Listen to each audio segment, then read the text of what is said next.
By the time you're done with this video, you're going to have a much clearer idea on what exactly are the main challenges in the communication between you and your wife. When you're struggling in a marriage, when you feel that emotional disconnect, you know it, you feel it, you carry it with you. It might disturb your ability to function at work.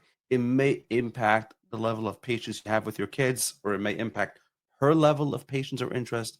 But it's important for you to go deeper and truly understand where that tension is coming from. Because if you don't, you'll go through the relationship month after month, year after year.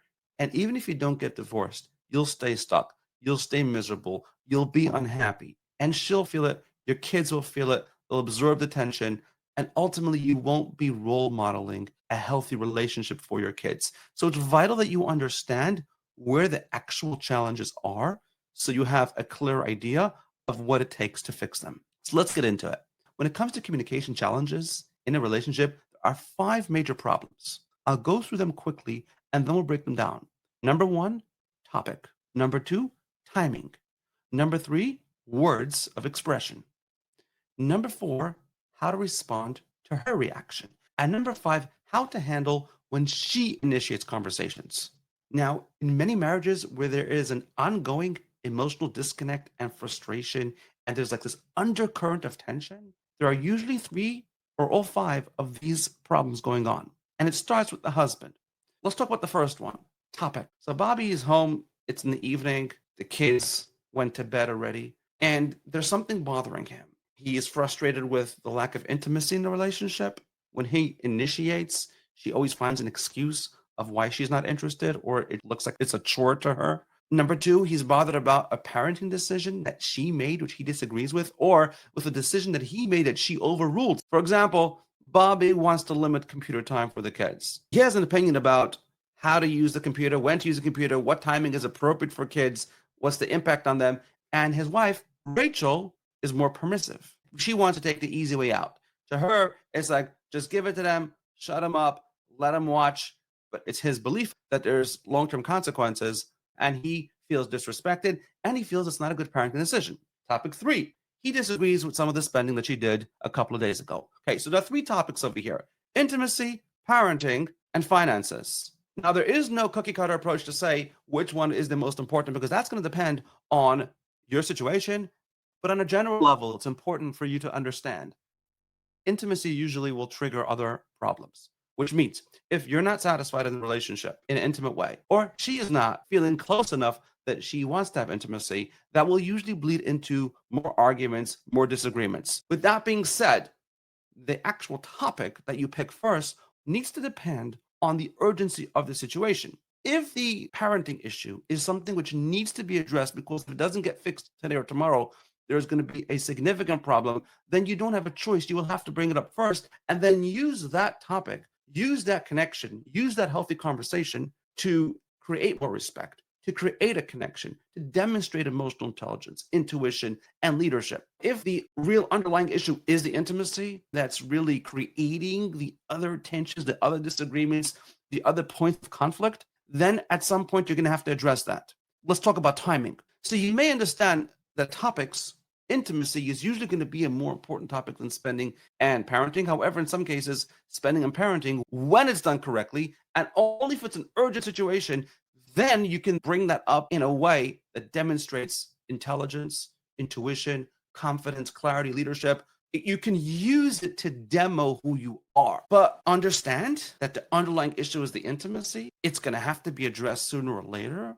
And if it's not addressed, it will continue to create more tension and conflict. When women are not satisfied intimately and when they don't feel attraction, it does breed a disrespect and a frustration which will and has already been creating problems in your marriage. The timing will depend on the urgency. The urgency will determine what topic has to come up first, but you have to understand that the deeper topic is usually going to be the one that's generating other problems. Let's get into number three, how to express yourself. This is the biggest challenge. The words you use when you're communicating your position to your wife are really important. The challenge that a lot of men have is that the words they are using are not truly reflecting their intentions.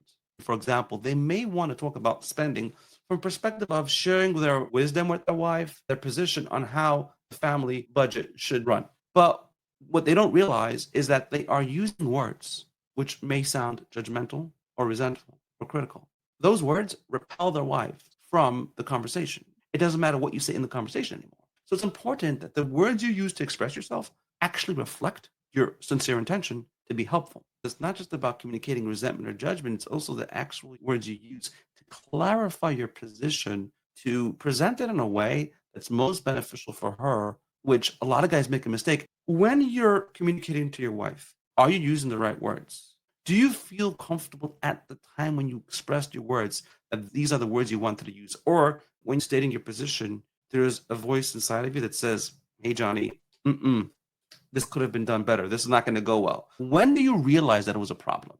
Do you realize it at the time, like the moment you're saying it? Or do you realize it after you said it? Or do you realize it after she reacts? This will give you an idea of your intuition. If you realize it at the time that you said it, your intuition is pretty good. Now, it's not good enough to know what to say, but it's good enough to be aware that you have a problem. If you're realizing it only after you said it, intuition is on a lower level. This doesn't mean bad, it just means that it's not developed. And if you don't realize it until she reacts, that means your intuition is virtually non existent. Now, you could fix it. This is exactly what I help my clients with, but it's important to understand, like I said in the beginning of the video, to diagnose what's going on. Number 4, how to handle her reaction. So after you state your position, you feel good about it, you express yourself, now she challenges you. Now she may give you some rejection. She may shut down. She may criticize you, or it may flare up into a hot argument where she is just actively expressing more hostility, more frustration, more anger. How to handle that? And communication issue number 5 is how to handle when she initiates a conversation. So the first 4 communication issues I kind of broke down when you're initiating what the topic is, what topic you should pick, what the timing is, what words you should be expressing, and how to handle her reaction. Number 5, it's also important, and it's a different ballgame to know how to handle topics that she chooses when she initiates a conversation. When she says, we have to talk, and you like your heart drops, it's like you kind of knew you guys had to talk, but it's like, oh, what am I going to do now? Here is the place to start diagnosing your marriage. Take a pen and paper and write this down. And when you're done, share what you wrote in the comments under this video. Close your eyes, reflect on the last 3 to 5 conversations, interactions with your wife, or the conversations you wanted to have with her, but did not. You're still walking on eggshells, second guessing yourself, so you don't even have those conversations. That is part of diagnosing your situation. Write down numbers 1, 2, 3, 4, and 5. Next to 1, write down topic. Next to number 2, write down timing. Next to number 3, write down expressing myself. Number 4, handling her reaction. And number 5, handling her initiating conversations. And then where you can find most of your tension coming from. It's never equal. I found this over and over again. I've worked with hundreds of guys, and I've seen this for years now. There's usually one dominant area where the main challenge is. It may be you're not sure about the timing, about how to express yourself, or how to handle her reaction. For example, write down on a percentage level, 40% is problem number 3, 40% problem number 4, whatever the number is. Break it down. Now, if it's easier for some guys, instead of doing percentages, it may be easier to put numbers. That will give you an idea of where your challenges are. Is it from her initiating conversation? Is it from your initiating conversation? Is it from your lack of confidence in how you express yourself, the topics you choose, the timing, etc.? This is a great place to start from. Now, this is going to give you an idea of what's going on in the marriage. In fact, in order for me to help guys, in order for me to work with men, there are a couple of criteria that need to be present. Number 1, you need to be the primary breadwinner. And I'm not judging anybody. I know there are exceptions and all that. But on a general level, when the woman becomes a primary breadwinner, she also assumes more of a masculine position, which makes it difficult for her to respect you. It doesn't mean that making money is going to solve your problems in your marriage. It won't. But if you're not actively providing for your family or hustling or making it happen or doing your best, pursuing something which is going to benefit your family financially, then whatever else you do for your marriage is going to be stunted. It's not going to work because when push comes to shove, if she feels that she's the main provider, it's going to be hard for her to follow your lead. It doesn't make a difference if this is right or wrong, or you have a different cultural position, or you have a different religious belief or values. It really doesn't make a shred of a difference. What matters is the reality. When a woman is put into the masculine position of having to provide, automatically she puts you into the feminine position. And that's not an attractive one. It doesn't work. I've seen many marriages where the guy is providing and making a lot of money and you still suffer. So that doesn't solve the problems. But whatever solution you're going to use is going to have to involve a change of the way she perceives you. It would have to involve you behaving in a way that allows her and empowers her to respect you. Number two, it's important for you to have an attitude you want to get to the root issues. The reason for that is because a lot of men might complain about what's going on in their marriages, but they're really just trying to fix it without understanding all the deep fundamental issues that have been going on and lurking behind the scenes for years in the relationship, which have been causing pain to you and her. You were not aware of it. It's vital. In order for you to be able to fix the communication issues, you have to have an attitude that you understand there's a difference between fundamentals and symptoms, and you're truly willing to work on the fundamentals. Obviously, it's my job to help you figure out the fundamentals, and I have quite a few other videos on this channel that explain what they are, and you can check them out. That is vital. And number three, it's important that you do this for yourself. When I say for yourself, I'm not talking about your benefit in the marriage. Of course, that's going to happen automatically. But you're doing it because you want to become a better person. This is very, very important because if you don't have this attitude, the reason why I will not be able to help you is because whatever communication skills you learn or whatever methods you use will not last in the long term. They will not truly benefit you because they will be superficial and you will only use them. I guarantee you, you're only going to use them until you get the benefit you want from them, but you're not going to actually go deep enough to heal the underlying emotional disconnect. So let me explain a little more. We spoke about 5 different skills in communicating: the topic, the timing, the words you use, how to handle her rejection, and how to handle her initiating conversations, right? Those are skills. However, underlying the skills is the character and the integrity of you, the husband, the man. Now, if you have that right, you can use skills correctly. But if your fundamental way of operating is not with authenticity and not with sincerity, and you're not operating from integrity, then whatever skills you use will be superficial, they will be manipulative, and they'll definitely backfire in the long run. And you're certainly better off not starting to use them. It's important for you to understand that you need to have those 3 things. You need to be a primary breadwinner. So you have to care about the root issues, and you have to care about it for yourself, for your own integrity, regardless of what's happening in the marriage. It cannot be just for the marriage. It has to be something you're doing because you want to become a better version of yourself. And you understand that if you truly master these communication skills, you will become a better communicator as a parent, as a provider, as a boss, as a coworker. And if you want to explore working with me, if you are a good fit for my program, you can do that by clicking the link under this video. Here's the beautiful thing. Once you master these skills in an authentic way, you truly are becoming your best version. You're truly understanding the difference between what are the fundamental conversations and what are the secondary conversations, what conversations go first and second, and which ones, if you ace them and do really well, you won't have to have a dozen other conversations and disagreements. Once you do this, it unlocks an energy in you that's very powerful. It's important to understand what happens if you don't do anything. If you stay where you are, you will be unhappy. You will be frustrated. And this is not about divorce. This is about staying stuck and being frustrated. If you don't fix these issues over time, for some guys it happens quickly, like for me, but for some guys it happens slowly.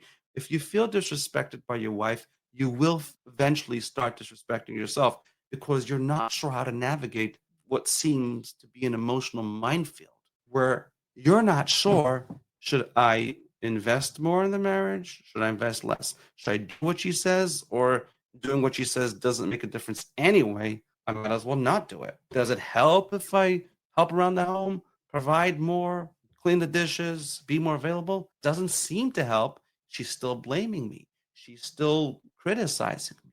She's still pointing out all the things I'm doing wrong, or she keeps changing the things that she wants, and she's not consistent. So what happens is if you don't fix these issues, you very often will swing from one extreme to the other.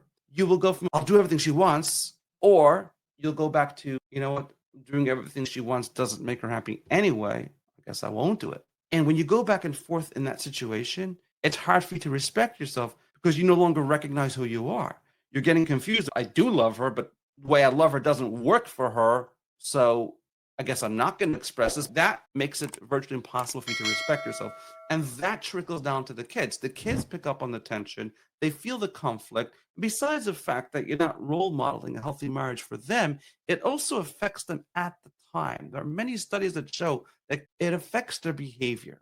In some cases, it affects their academics and social interactions. It's vital to fix this. And that's why it's so important to not just fix this, but fix this in a way that you're doing it for you. It's not just for what you want in your marriage, you're doing it for who you are in all the other important roles in your life, such as being a parent, being a provider, running a business. You need that ability to discern which topics to bring up, when to bring them up, how to express yourself, how to respond to someone else, not just because you're the boss, but because you want to lead and bring the best out of the people around you. And ultimately, what you're going to sense in your marriage, and maybe you are already feeling it, is that the longer you delay, the harder it gets to fix it. The coldness that a woman exhibits towards you is not the same coldness as it was a week or two ago. It does get more aggravated. It may last longer. It may be a little more intense. And it does get over time more difficult to penetrate and get through what I call her ice wall. That's why it's so vital when you recognize these warning signs in your relationship to fix them. Once you fix them, the confidence that comes from being able to crack the mysterious code of like, oh, what do I bring up? When do I bring it up? How do I express myself? And you start feeling good consistently about the conversations you're having, about the way you're showing up, it feeds a happiness, which then breeds more respect, not just respect from her, but first it starts with respect from yourself. Because as you respect yourself in those conversations, and she senses those conversations going well too, it just creates better, healthier conversations. Obviously, the effects on the kids is automatically positive because the best thing kids can have are two loving parents working together with mutual respect, deep friendship, a deep emotional connection. It's the best thing you can do for your kids. And automatically at that point, the intimacy gets better. The intimacy is very often a symptom. It's very rare that intimacy is an actual main problem. And don't get me wrong, it is an important issue, but you don't solve intimacy by directly working on it. You may have a conversation about it, but the way you build attraction, a magnetic personality, charm, romance is by having successful conversations one after another where you feel good about it, your wife feels good about it, and together you feel that there's hope, there's connection, there's alignment. Again, for guys who want to explore what it looks like to work with me, you can fill out a short assessment under this video and pick a time on my calendar. I am very interested in what your main takeaway was from this video, what you gained, what areas that you find are the points of disconnect from the 5 communication problems. What are the main problems you are struggling with? Here's the beautiful thing. I'll finish on this point. When you turn around your marriage, you're going to find people coming over to you and asking you for advice, not just about your marriage, but about life. Because when they see you happy, content, fulfilled, successful as a husband, as a parent, as a provider, it gives people a safe space to open up and share their burdens, their issues, and their problems. Now, I'm not saying this is your motivation for wanting to fix your marriage. Your motivation should be pure, like I said before, to wanting to become your better version, understand the root issues, etc. But there is a beautiful thing that happens when you truly turn around your relationship and your life. That benefit does spill over to other people, and people feel it and they want more of it. And it's just a great place to be.